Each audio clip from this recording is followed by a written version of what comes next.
name is Firefighter Erica Levins with Eastside Fire and Rescue, and this here is my old pal Sparky. Today we're here to teach you about what we do as firefighters. Now I know what you're thinking. Ugh, another virtual presentation. We know you want to be at school with all of your friends. Trust us, we want to be in your classroom giving you this presentation face to face. But unfortunately, during these times, for your safety and ours, we need to maintain our distance. However, we plan on making the best of it, having a good time, and keeping a positive attitude. So today, you're going to meet a few of our friends within Eastside Fire and Rescue who are going to explain a few things to you. One, they're going to talk about what types of calls we as firefighters go on. Two, you're going to learn a few things about the uniforms that we wear, including the bunker gear. You're also going to get a tour of one of our fire engines. You'll learn the differences between good fire and bad fire, and a few things about fire safety. And finally, if you stay till the very end, you will see a quick, fun little competition among some of our firefighters. So stick around, have fun, and enjoy the presentation.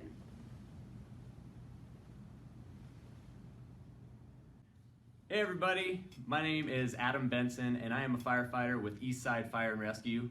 Today I'm going to talk to you a little bit about what a firefighter does. So I'll start off by talking a little bit about how I became a firefighter. So how it starts is we start by taking a test. Just like you would take a test in school, we sit down and take a written test, and now we actually take a test on the computer in order to figure out what our score would be at the very beginning. So, once you take your test and you get a score, depending on how you score, we then move on to the interview process. So, after the interview process, and if you're lucky enough that the department wants to hire you, you then move on to Fire Academy. In that process, you pretty much learn how to become a firefighter. Once we graduate Academy, we then start working as a firefighter. That doesn't mean that the training ends there. We are constantly training, constantly practicing, and further educating ourselves to make sure that we are experts at being a firefighter. So first, let's talk about how we know to come to your house when you have an emergency. So when you call 911, you're actually going to be talking to a dispatcher. That dispatcher takes your information and they determine whether we show up in a fire engine or an ambulance. So what types of fires do those include? We have house fires, we have big building fires, we have fires that are in the forest called wildland fires where the trees are on fire. We have car fires, and those might be on the interstate. And we might even just have something simple as a kitchen fire. Another thing that we respond to is EMS calls. So you may ask yourself, what does EMS call stand for? Well, that stands for Emergency Medical Services. And basically what that means is we respond to an emergency when someone is really sick. Another emergency that we respond to is car accidents. These are only a few of the frequent calls we get throughout the day, but there are many other emergencies we respond to on our shift. So next, let's talk a little bit about what we wear when we show up to an emergency. So first, let's talk about medical emergencies. When we show up, you're pretty much going to see us wearing exactly what I'm wearing here, plus a couple more items. First of which is going to be gloves.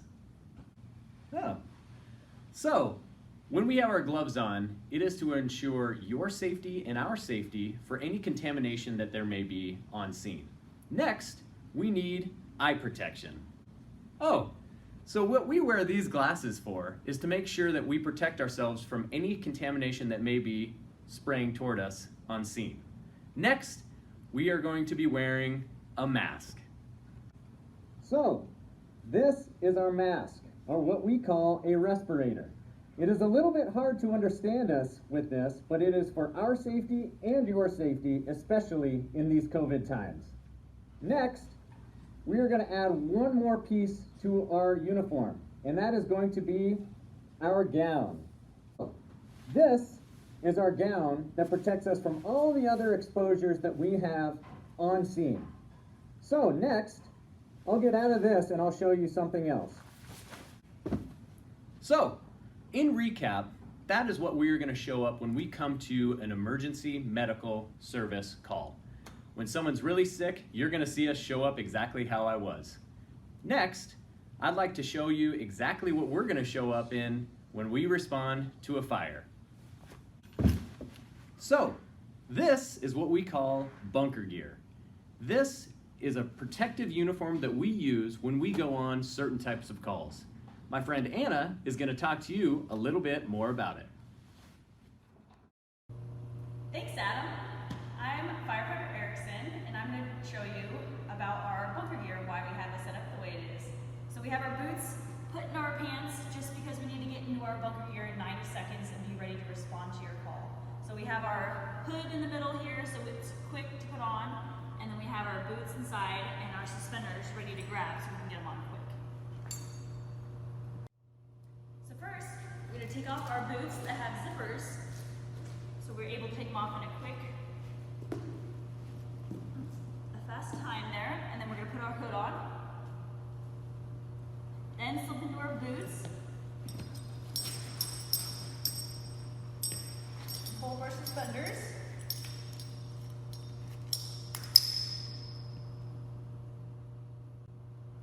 next we're going to put our firefighting jacket on, we're going to zip it up, and make sure all the tabs are secured. Next, I'm going to pull my hood down. I'm going to put my helmet on, secure the strap, and put on my firefighting gloves.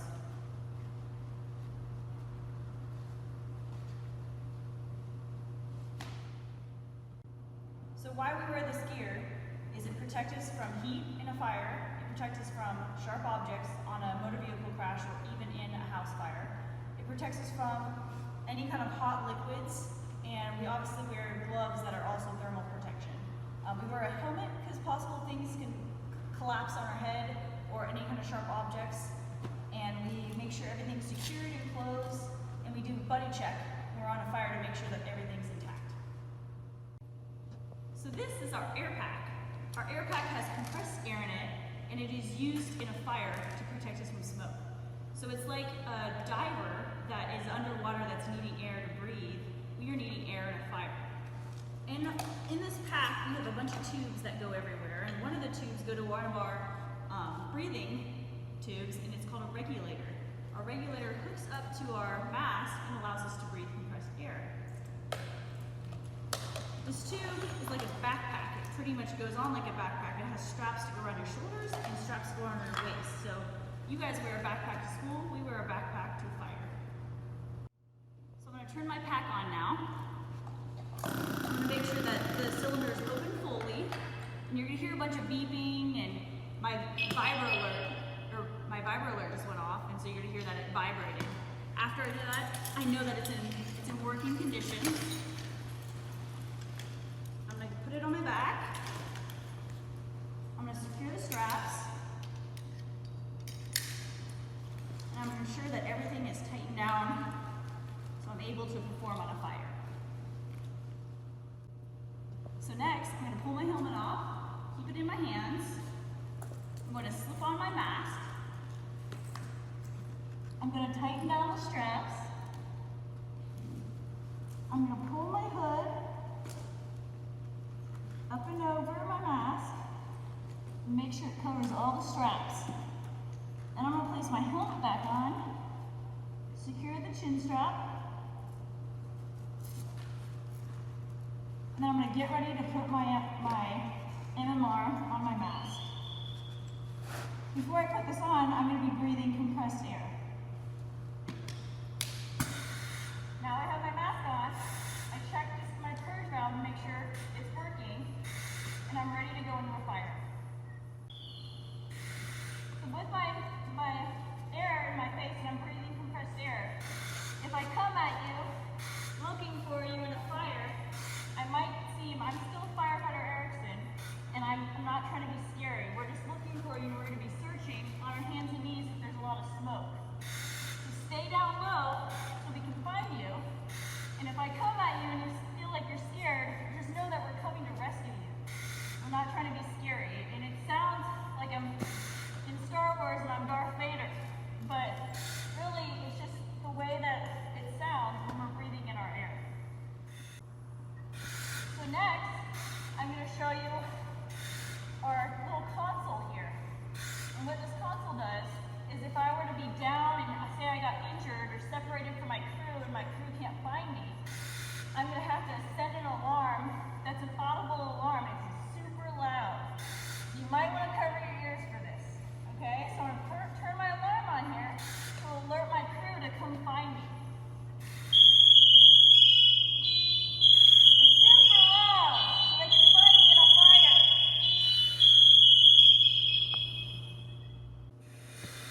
next, I'm gonna take off my helmet,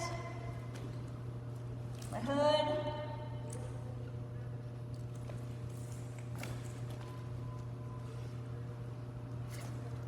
now that you've seen all of our fire gear in my air pack, you're going to want to get a tour of the fire engine and get to see how we respond to fires. So I'm going to pass it on to Josh. Thanks, Anna. Hi, everyone. My name is Josh Gilbert. I'm with Eastside Fire and Rescue, and today we're going to go through an engine tour of engine 187. All right, so we're going to start over here at our pump panel. This is where we deal with water. So there's a couple components with water we'll talk about. One is the engine holds water. Now this engine holds 700 gallons of water. Now, if you can imagine your 1 gallon jug of milk, there's 700 of those on here, so this holds a lot of water. And then we also have hose, so this is how we move the water from that tank. So we have large hose that's on the side. This is what hooks up to your fire hydrant and fills our tank once we use that water. And then these hoses are called our attack hoses, and these are what we take in with us, and this is how we put water on fire. So you want to think of a fire engine as a big toolbox. It carries all of our equipment that we need to use on any type of call that we can go on. Some of those calls that we go on are car accidents. So we have our jaws of life tools here. Sometimes, depending on the car accident, we may have to cut a car open to help get somebody out. And you can think of these as like a big pair of scissors to help and rescue that person. Oh, hey. So now I'm sitting in the driver's seat. We're going to talk about different positions that we have on the engine. So sitting in the driver's seat, the main responsibility is driving and keeping our crew safe, getting us to the calls that we need to go. The second responsibility is pumping water to the third, who has the hose line when we get to a fire scene. So they're responsible for our water at a fire. Wow, now I'm back here in the third. As a third, your responsibility is taking the hose line and putting water on fire, and then anything else that the crew needs help with on the scene that we go to. Okay. Whoa, I'm in the officer's seat now. Now we'll talk about what the officer does. Their main jobs is helping navigate us to the calls. They look at the map and help the driver out, and they talk on the radio, and then they give orders to the crew, so everyone knows what they're doing when we get to a scene.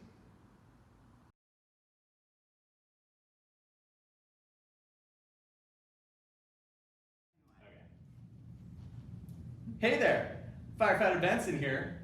Now I want to talk to you about what makes up fire. There are 3 things that needs to be present in order for fire to exist. We call this the fire triangle.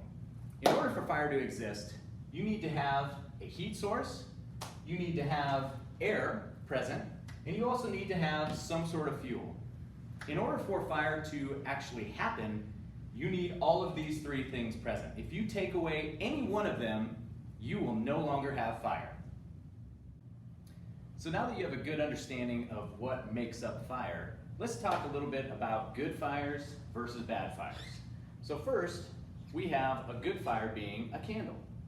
Second, a bad fire would be a fire in your pan or on your stovetop that's out of control. Another good fire would be a campfire. Now, if the campfire got out of the fire pit and into the forest and caused a forest fire, that's a bad fire. Lastly, a good fire would be a fire in your fireplace. A bad fire would be if you're doing your hair and you have a curling iron and you set it down on the carpet and then it catches your carpet on fire for a house fire. Those are good versus bad fires. Hey guys, Firefighter Gilbert back here. So now we're going to talk about what to do if you have a fire in your house or experience a fire. So first thing is you need to know 2 exits in your house. So that way if one exit is blocked, you have a second way to get out and you know what that second way is. The second thing, you and your family should have a location that you meet outside the house. So this allows you guys to meet and know where everybody is, and then if someone is missing, that's information for the firefighters coming on so we know who to look for. And the third thing is memorizing your address and your phone number. So if you have to call 911, you have that information that you can give to the dispatcher, and that helps us get there quicker. Thank